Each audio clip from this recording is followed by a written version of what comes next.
আসসালামু আলাইকুম। আশা করি শিক্ষার্থীরা আল্লাহর অশেষ রহমতে অনেক ভালো আছো। আজকের অনলাইন ক্লাসে আমি মোহাম্মদ মেহেদী হাসান, সহকারী শিক্ষক, মোবারকবাড়ি মাধ্যমিক বিদ্যালয়, কালীগঞ্জ জেলা, সবাইকে স্বাগত জানাচ্ছি। আজকে আমি তোমাদের সামনে উপস্থাপন করব রসায়ন বিষয়ে, নবম দশম শ্রেণীর রসায়ন বিষয়ে সপ্তাহ সংযুক্তি থেকে কীভাবে আণবিক সংকেত নির্ণয় করা যায়। তো আমরা গত ক্লাসে শিখছিলাম সপ্তাহ সংযুক্তি থেকে কীভাবে স্থূল সংকেত নির্ণয় করা যায়। আজ আমরা শিখব সপ্তাহ সংযুক্তি থেকে কীভাবে আণবিক সংকেত নির্ণয় করা যায়। তো সপ্তাহ সংযুক্তি থেকে আণবিক সংকেত নির্ণয় করার আগে আমাদের কিছু বিষয় সম্পর্কে স্পষ্ট ধারণা নিতে হবে। চলো আমি সেই বিষয়গুলো সম্পর্কে তোমাদেরকে ধারণা দেওয়ার চেষ্টা করি। তো শিক্ষার্থীরা তোমরা সবাই খাতা কলম বের করো এবং আমি যা লিখছি তোমরা একটু খাতায় লিখে নাও। 1 নম্বর প্রশ্নে অবশ্যই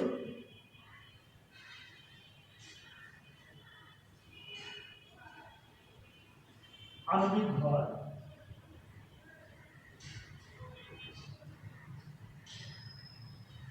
উল্লেখ থাকবে, যদি না থাকে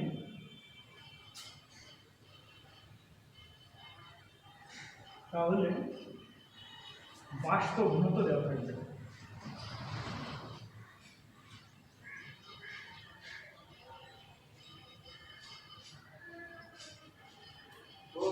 মনে রাখতে হবে প্রশ্নে অবশ্যই আণবিক ভর কতটি উল্লেখ থাকবে, আর যদি না থাকে তাহলে বাষ্প ঘনত্ব দেওয়া থাকবে। তবে মনে রাখতে হবে শিক্ষার্থীরা যে বাষ্প ঘনত্ব মানে কিন্তু আণবিক ভর, অর্থাৎ আমরা বাষ্প ঘনত্বকে যদি 2 দ্বারা গুণ করি তাহলে আমরা আণবিক ভরটা পাবো।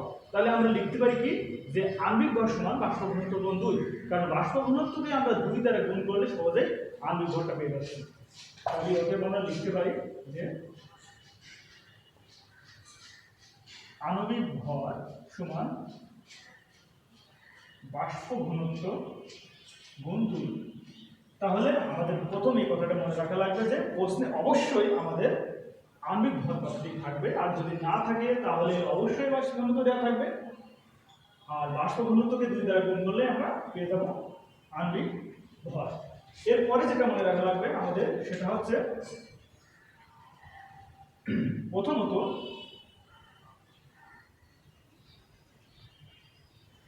যৌগের স্থূল সংকেত নির্ণয় করে এর আণবিক ভর বের করতে হবে। তাহলে আমাদের দ্বিতীয় নম্বর যেটা সেটা মনে রাখতে হবে যে আমাদের যে সরকার সংযুক্তিতে দেওয়া থাকবে তার স্থূল সংকেত নির্ণয় করে আণবিক ভরটা বের করে ফেলতে হবে সেই স্থূল সংকেত। আর স্থূল সংকেত আমরা তো গত ক্লাসে নির্ণয় করে শিখেছি যে স্থূল সংকেত নির্ণয় করতে গেলে আমাদের পাঠ্য বইতে আমাদের 4টা ধাপ আছে, সেই ধাপগুলো অনুসরণ করতে হবে। তবে শিক্ষার্থীদের মনে করার সুবিধার্থে আমি আরেকবার বলে দিচ্ছি। প্রথমে আমাদের শতকরা সংযুক্তি, আমাদের যে প্রশ্নের যে শতকরা সংযুক্তি দেওয়া থাকবে সেই শতকরা সংযুক্তিকে তার নিজ নিজ পারমাণবিক ভরটা ভাগ করতে হবে, 1 নম্বর ধাপ। এবার 2 নম্বর ধাপে কি করতে হবে, ভাগফলগুলোর ভিতর থেকে সব থেকে ছোট যে সংখ্যাটা অর্থাৎ ক্ষুদ্রতম ভাগফল দ্বারা সবগুলো সংখ্যাকে আবার ভাগ করতে হবে, সবগুলো ভাগফলকে আবার ভাগ করতে হবে। এবার তৃতীয় ধাপে যে কি করতে হবে, যে 2 নম্বর ধাপে যে পূর্ণ সংখ্যাগুলো পাওয়া যাবে সেগুলো আমরা মৌলের প্রতীকের নিচের ডান পাশের নিচে বসিয়ে দেবো। তাহলে দেখা যাবে আমাদের স্থূল সংকেতটা পেয়ে গেছি। আর যদি 1 থাকে তাহলে সেটা লেখার প্রয়োজন নেই, এভাবে আমরা স্থূল সংকেত নির্ণয় করব। তো এরপরে যেটা মনে রাখা লাগবে সেটা হচ্ছে যদি স্থূল সংকেতের আণবিক ভর, যদি স্থূল সংকেতের আণবিক ভর প্রশ্নে উল্লেখিত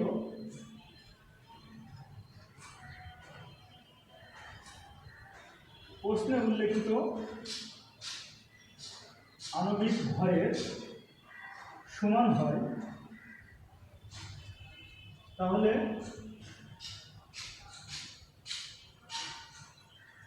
স্থূল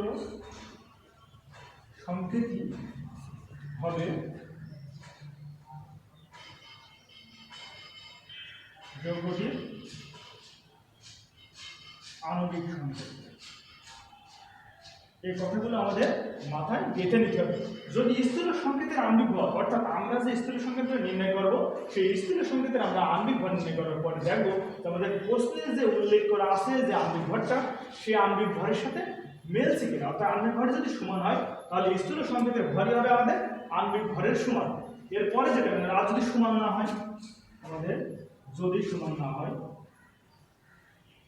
যদি সমান না হয় তাহলে স্থূল সংকেতের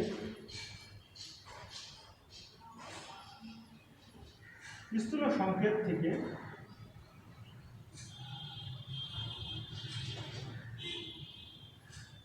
আণবিক ভর কত গুণ তা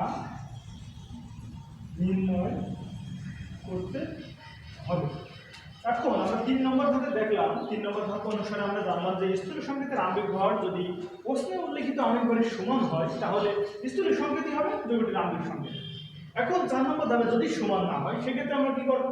যদি সমান না হয় তাহলে স্থূল সংকেত থেকে আণবিক ভর, স্থূল সংকেতের আণবিক ভর থেকে প্রশ্নে উল্লেখিত আণবিক ভর কত গুণ আছে তা নির্ণয় করতে হবে। এই নির্ণয় করার জন্য আমাদের একটা স্থূল সংকেত থেকে, আমি এখানে বোঝাতে স্থূল সংকেতের ভর থেকে, স্থূল সংকেতের ভর থেকে আণবিক ভর কত গুণ তা নির্ণয় করতে হবে। যদি স্থূল সংকেত থেকে স্থূল সংকেত থেকে স্থূল সংকেতের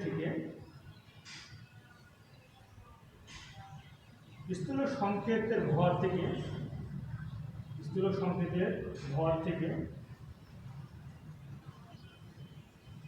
আণবিক সংকেতের ভর n গুণ হয়, n গুণ বেশি হয়, তাহলে আমরা লিখতে পারি যে আণবিক সংকেত সমান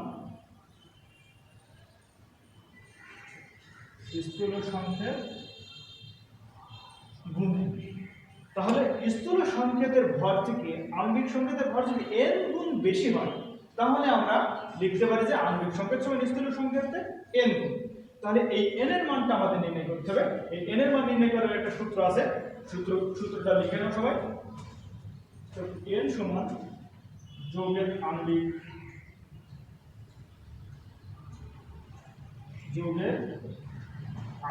ভর বাই স্থূল সংকেতের ভর,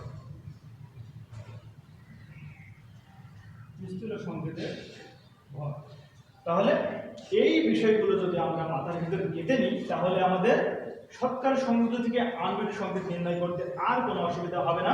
শিক্ষার্থীরা এই বিষয়গুলো তোমরা অবশ্যই খাতায় লিখে নাও। প্রথমে আমাদের কি প্রশ্ন, অবশ্যই আমাদের যে প্রশ্নটা আমাদের নির্ণয় করতে বলবে সেই প্রশ্নে অবশ্যই আমাদের আণবিক ভর থাকবে, আর যদি না থাকে সেখানে কিন্তু বাষ্প ঘনত্ব কথাটা উল্লেখ থাকবে। আর আমরা জানি বাষ্প ঘনত্ব থেকে 2 দিয়ে গুণ করলে আণবিক ভর পাওয়া যায়। এভাবে আমরা আণবিক ভর যদি না থাকে বাষ্প ঘনত্ব থেকে বের করে নেব। এবার দ্বিতীয়ত প্রথমত যৌগের স্থূল সংকেত নির্ণয় করতে হবে, তারপরে এই স্থূল সংকেতের আণবিক ভর বের করতে হবে। 3 নম্বর ধাপে যে যদি স্থূল সংকেতের আণবিক ভর প্রশ্নে উল্লেখিত আণবিক ভরের সমান হয় তাহলে মনে রাখতে হবে যে স্থূল সংকেতই হবে যৌগটির আণবিক সংকেত। এর পরের নম্বর ধাপে আছে যদি সমান না হয় সেক্ষেত্রে স্থূল সংকেতের ভর থেকে আণবিক ভর কত গুণ বেশি সেটা আমাদের নির্ণয় করতে হবে। আর নির্ণয় করার একটা সূত্র হচ্ছে n সমান যৌগের আণবিক ভর বা স্থূল সংকেতের ভর। এভাবে আমরা এই কয়টা জিনিস মনে রেখে আমরা শতকরা সংযুক্তি থেকে যৌগের আণবিক ভর নির্ণয় করতে পারি। তো চলো আমরা একটু প্র্যাকটিক্যালে দেখি, তাহলে আরো ভালোভাবে শিখতে পারবো।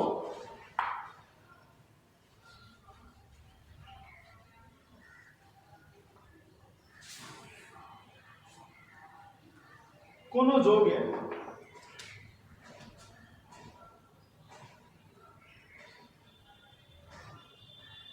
যৌগে কার্বন সি সমান 90.31%, হাইড্রোজেন 7.69% হলে 7.69% ওই যৌগের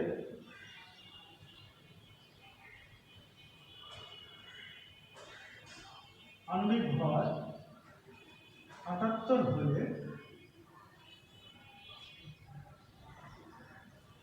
আণবিক সংকেত নির্ণয় করো। তাহলে আমরা একটা উদাহরণ দেখি, উদাহরণটা দেখি আরো ভালোভাবে ক্লিয়ার হতে পারবো। আমরা যে বিষয়গুলো দেখলাম, কোন যৌগে কার্বন আছে 92.31% আর হাইড্রোজেন আছে 7.69%। ওই যৌগের আণবিক ভর দেওয়া আছে 78 হলে আণবিক সংকেত আমাদের নির্ণয় করতে হবে। তো আমাদের প্রথম কাজ কি হবে? আমাদের প্রথম কাজ হবে এই যে যৌগ আছে সেই যৌগটা শতকরা সংযুক্তি থেকে আমরা বের করব তার স্থূল সংকেত। তাহলে স্থূল সংকেত নির্ণয় করতে, স্থূল সংকেত আমাদের নির্ণয় করতে চারটি ধাপ আমি আগে বলে দিয়েছি। আমরা চারটি ধাপের মাধ্যমে স্থূল সংকেত নির্ণয় করব। তাহলে প্রথমত কি করতে হবে? প্রদত্ত শতকরা সংযুক্তিকে, প্রদত্ত শতকরা সংযুতিকে নিজ নিজ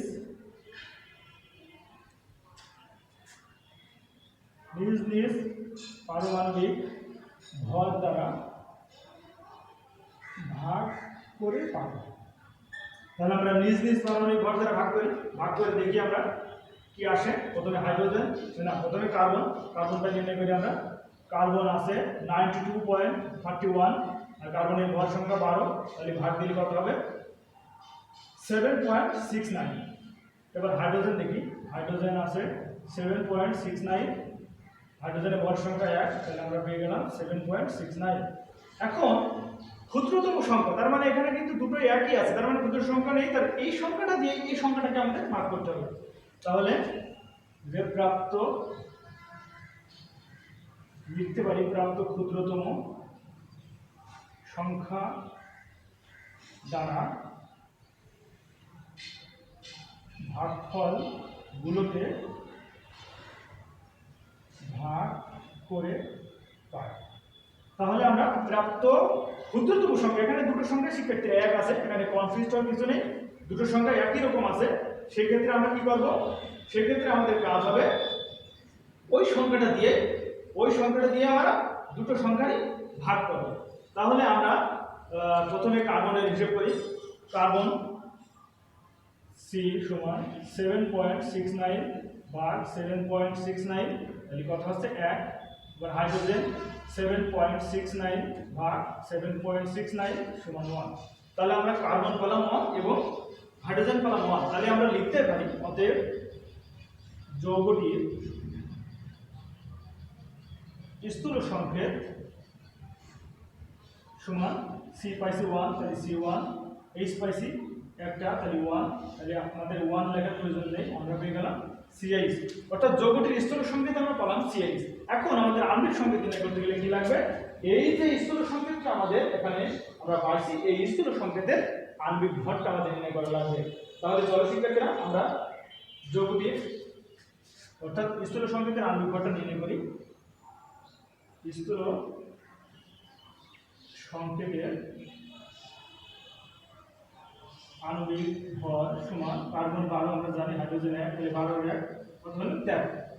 এখন আমরা স্থূল সংকেত নির্ণয় করলাম এবং স্থূল সংকেতের আণবিক ভরটাও নির্ণয় করলাম। এখন আমাদের খেয়াল রাখতে হবে যে আমাদের এই আণবিক ভরের সাথে প্রশ্নে উল্লেখিত আণবিক ভরটা সমান আছে কিনা। শিক্ষার্থীরা খেয়াল করো, এখানে আমাদের প্রশ্নে উল্লেখ আছে 78, অর্থাৎ 78 আছে, আর আমাদের স্থূল সংকেত পাইছি আমরা 13। তাহলে কিন্তু এই যৌগের আণবিক ভর অর্থাৎ প্রশ্নে উল্লেখিত আণবিক ভরের সাথে আমাদের স্থূল সংকেতের আণবিক ভরের মিল নেই। সেক্ষেত্রে আমরা কি করবো? আমরা তো বলতে পারি না যে স্থূল সংকেতের আণবিক ভর এবং যৌগের আণবিক ভর, স্থূল সংকেত এবং আণবিক সংকেত সমান, কারণ এর আণবিক ভর এবং স্থূল সংকেতের আণবিক ভর সমান নেই। যদি সমান না হয় তাহলে আমাদের দেখতে হবে, এখানে দেখে বোঝাই যাচ্ছে যে এখানে 13 আছে আর এখানে 78 আছে, তার মানে আণবিক ভরটা বেশি আছে। তাহলে কত গুণ বেশি আছে সেটা আমাদের নির্ণয় করতে হবে। নির্ণয় করার পরে আমরা পেয়ে যাবো যৌগের আণবিক সংকেত। তাহলে কত গুণ আছে নির্ণয় করার সূত্রটা আমরা আগেই জানি যে n সমান যৌগের আণবিক ভর বাই যৌগের স্থূল সংকেতের ভর। তাহলে আমরা লিখতে পারি অতএব যৌগটির আণবিক সংকেত সমান, আমরা পাইছি স্থূল সংকেত কি CH, তাহলে CH আমরা n গুণ করে দেব। এখন এই n টার মান আমরা নির্ণয় করব। n টার মান নির্ণয় করার সূত্র অর্থাৎ আমরা জানি, আমরা লিখি অতএব আমরা জানি যে n সমান যৌগের আণবিক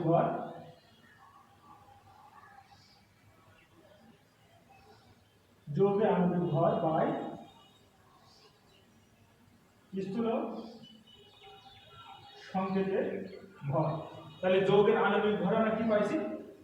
যৌগের আণবিক ভর আমাদের দেওয়া আছে 78 আর স্থূল সংকেতের ভর আমরা পাইছি 13। তাহলে আমরা যদি ভাগ করি তাহলে 6 থেকে 78, তাহলে 6 পেলাম, অর্থাৎ n এর মান পেলাম আমরা 6। এখন আমরা এই যৌগটির আণবিক সংকেত এখানে আমরা n এর মানটা বসিয়ে দেব, তাহলে CH6, এই 6টা আমরা ভাগ করে দিই, তাহলে C6H6, অর্থাৎ আমরা পেয়ে গেলাম যৌগটির আণবিক সংকেত C6H6। তো এভাবে আমরা শতকরা সংযুতি থেকে আণবিক সংকেত নির্ণয় করতে পারি। তো চলো আমরা আরেকটা উদাহরণ দেখি, তাহলে আরো ভালোভাবে ক্লিয়ার হতে পারবে।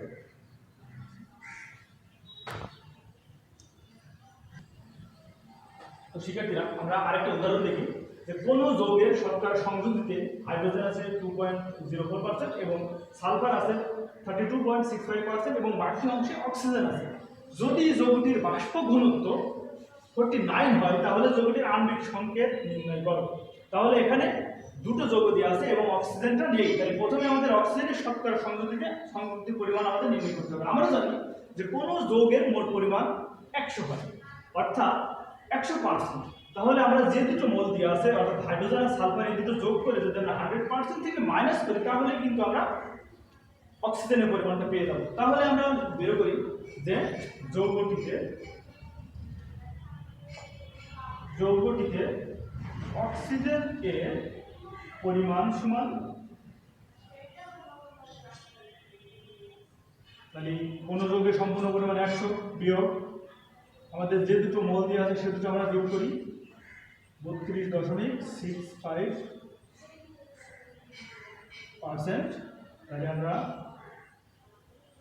এই দুটো যোগ করি তাহলে কত হচ্ছে 34.69%। এখন আমরা 100% থেকে 34.69 যদি আমরা বিয়োগ করি তাহলে কত আসে? 100% 100 মানে 34.69 আমরা যদি বিয়োগ করি তাহলে বের আসছে 65.31%, 65.31%। তাহলে যৌগটিতে আমরা অক্সিজেনের পরিমাণ পেলাম 65.31%। এখন আমরা তিনটে মোলের শতকরা সংযুতির পরিমাণ পেয়ে গেলাম। এখন আমাদের কাজ কি? এখন স্থূল সংকেতের পরিমাণটা নির্ণয় করা। তাহলে প্রথম আমরা হাইড্রোজেনের স্থূল সংকেতটা নির্ণয় করি। তাহলে লিখি যে প্রদত্ত শতকরা সংযুতিকে নিজ নিজ পারমাণবিক ভর দ্বারা ভাগ করি হয়। তাহলে আমরা ভাগ করি আগে নিজ নিজ পারমাণবিক সংখ্যা দ্বারা। প্রথমে হাইড্রোজেন আছে 2.04 আর হাইড্রোজেনের ভর সংখ্যা 1, তাহলে আমরা যা আছে তাই 2.04। এবার আমরা সালফারে নির্ণয় করি। সালফার আছে 32.65, সালফারের ভর সংখ্যা 32। তাহলে 32 যদি আমরা ভাগ দিই তাহলে কত আসে? আমরা একটু ক্যালকুলেট করে আমরা বলতে পারবো 32.65 ভাগ 32 মানে 1.002। এবার আমরা অক্সিজেনের পরিমাণটা পাইছি 65.31 ভাগ 16, অক্সিজেনের ভর সংখ্যা 16। তাহলে আমরা 65.31 যদি আমরা ভাগ দিই 16 দিয়ে তাহলে আমাদের আসে 4.08। তাহলে আমাদের প্রথম কাজ শেষ, যে প্রদত্ত শতকরা সংযুতিকে নিজ নিজ পারমাণবিক ভর দ্বারা ভাগ করব। এখন দেখতে হবে যে ভাগফলগুলোর ভিতর থেকে কোন সংখ্যাটা আমাদের ক্ষুদ্রতম, অর্থাৎ ছোট সংখ্যাটি আমাদের নির্ণয় করতে হবে। তাহলে বোঝাই যাচ্ছে শিক্ষার্থীরা যে এখানে 1.02 অর্থাৎ এই সংখ্যাটি সবথেকে ক্ষুদ্রতম। তাহলে এই সংখ্যাটা দিয়ে আমরা সমস্ত ভাগফলগুলোকে আবার ভাগ করব। তাহলে লিখি যে প্রাপ্ত ক্ষুদ্রতম সংখ্যা দ্বারা ভাগফলগুলোকে ভাগ করে ভাগফলগুলোকে ভাগ করে পাই। তাহলে আমরা ক্ষুদ্রতম সংখ্যা আছে 1.02, তাহলে 2.04, হাইড্রোজেন ক্ষুদ্রতম সংখ্যা 1.02, তাহলে 2। এবার আমরা সালফার দেখি কত আসে। সালফার 1.02 ভাগ 1.02 যে ভাগ দিকে আসবে 1। এবার আমরা অক্সিজেন দেখি কত আসে। অক্সিজেন 4.08 ভাগ 1.02 ক্ষুদ্রতম সংখ্যা, তাহলে আসে 4। তাহলে আমরা পূর্ণ সংখ্যাগুলো পেয়ে গেলাম যে হাইড্রোজেন এখানে 2, সালফার আছে 1 এবং অক্সিজেন আছে কত 4। এখন আমরা এই পূর্ণ সংখ্যাগুলো প্রত্যেকের নিচের ডান পাশে আমরা বসাই দেব। তাহলে আমরা লিখতে পারি অতএব যৌগটির স্থূল সংকেত সমান হাইড্রোজেন 2, সালফার 1 এবং অক্সিজেন 4। তাহলে 1 লেখার প্রয়োজন নেই, আমরা লিখি H2SO4, অর্থাৎ সালফিউরিক অ্যাসিডের স্থূল সংকেত পেলাম। এখন কি করতে হবে, এই স্থূল সংকেতে আণবিক ভরটা নির্ণয় করতে হবে। তবে শিক্ষার্থীরা আমাদের কিন্তু আরেকটা জিনিস খেয়াল রাখতে হবে যে আমাদের প্রশ্নে কিন্তু আণবিক ভরটা উল্লেখ নেই, কিন্তু বাষ্প ঘনত্বটা উল্লেখ আছে। তাহলে বাষ্প ঘনত্ব থেকে আমরা আণবিক ভর নির্ণয় করব। বাষ্প ঘনত্বকে 2 দিয়ে গুণ দিলে কি হবে, আণবিক ভরটা পাওয়া যাবে। তাহলে আমরা সহজে লিখতে পারি অতএব আণবিক ভর সমান বাষ্প ঘনত্ব গুণ 2। তাহলে বাষ্প ঘনত্ব এখানে আছে 49, কি আমরা 2 দিয়ে গুণ দিই তাহলে কত আসবে 98। তাহলে আমাদের প্রশ্নে উল্লেখিত যে যৌগটা দেওয়া আছে সেই যৌগটার বুঝলাম যে আণবিক ভরটা আছে 98। এখন আমরা যে স্থূল সংকেতটা নির্ণয় করলাম, এই স্থূল সংকেতের আণবিক ভরটা আমরা এখন নির্ণয় করি। অতএব স্থূল সংকেতের আণবিক ভর সমান হাইড্রোজেন 1 গুণ 2 যোগ সালফার 32 যোগ 16 গুণ 4, 16 64 যোগ 32 যোগ 2 98। শিক্ষার্থীরা এখন খেয়াল করো যে আমাদের প্রশ্নে উল্লেখিত আণবিক ভর এবং স্থূল সংকেতের আণবিক ভর পরস্পর সমান। তাহলে আমরা কি বলতে পারি যে যেহেতু যৌগটির প্রশ্নে উল্লেখিত আণবিক ভর এবং স্থূল সংকেতের ভর একই, তাহলে আমরা বলতে পারি যৌগটির স্থূল সংকেতের ভরই স্থূল সংকেতই হবে যৌগটির আণবিক সংকেত। তাহলে আমরা কি লিখতে পারি,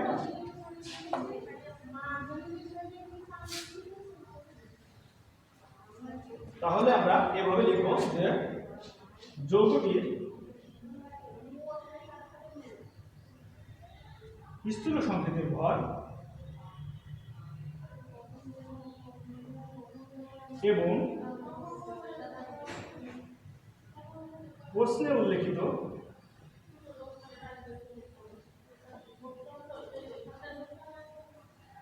আণবিক সংকেতের ভর সমান। সুতরাং যৌগটির স্থূল সংকেতই হবে যৌগটির আণবিক সংকেত। তাহলে আমরা শেষে কথাটা লিখে দেবো যে যৌগটির স্থূল সংকেতের ভর এবং আণবিক সংকেতের ভর সমান। সুতরাং যৌগটির স্থূল সংকেতই হবে যৌগটির আণবিক সংকেত। এভাবে আমরা শতকরা সংযোগ থেকে আমরা কোনো যৌগের স্থূল সংকেত নির্ণয় করতে পারবো, আণবিক সংকেত নির্ণয় করতে পারবো। তো শিক্ষার্থীরা আশা করি তোমাদের আজকের পর থেকে শতকরা সংযোগ থেকে আণবিক সংকেত নির্ণয়ে আর কোনো সংকেত থাকবে না। তো পরবর্তীতে আরও একটা নতুন টপিক নিয়ে তোমাদের সামনে হাজির হবো ইনশাল্লাহ। সে পর্যন্ত সবাই ভালো থাকো, সুস্থ থাকো, আল্লাহ হাফেজ।